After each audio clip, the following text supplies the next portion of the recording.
Сегодня президент Украины, а также выступая с трибуны Верховной Рады, вот эту тезу тоже хотела с вами обсудить, сказал, что хочет наказания для виновных в российской аннексии Крыма. Давайте вместе его сейчас послушаем. Ми будуємо українське військо, яке зможе захистити Україну на суші, у воді, в повітрі та кіберпросторі. Щоб більше ні в кого не виникало навіть думки, що можна посягнути на наш суверенітет, посягнути на нашу територіальну цілісність або відібрати в Україні частину території без єдиного пострілу. Цього не буде ніколи. А ті, хто без бою віддав Крим, мають нести відповідальність.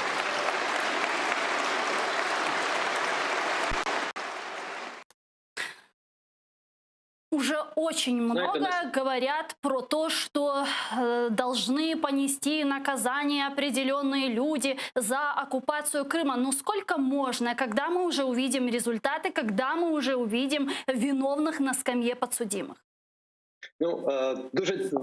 Ви просто геніально зараз фразу склали.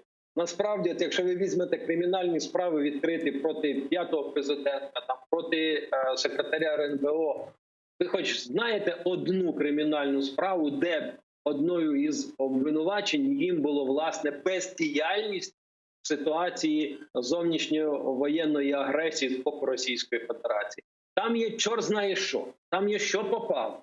Але питань, які стосувалися того, що зараз сказав президент Зеленський, нема і не буде. Тому що треба розрізняти словесну риторику і правову річ. Бо насправді ви правильно акцентуєте увагу на цьому питанні, що коли настане момент, коли з'явиться хоча б одна кримінальна справа, де буде пред'явлено звинувачення в бездіяльності, злочинній халатності чи в діях проти держави Україна тої чи іншої посадової особи. Я зараз за рамками ставлю там Януковичів, тих, хто осуджено і так далі.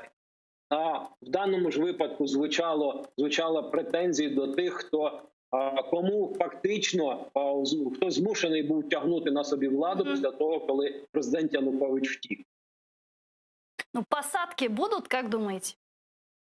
Та я не вірю в цю риторику, тому що якби за цими словами були якісь реальні претензії, то вони почалися одразу. Тим більше, що насправді і тому ж самому Турчинову, і тому ж самому Порошенку можна було пред'являти бездіяльність в момент початку агресії.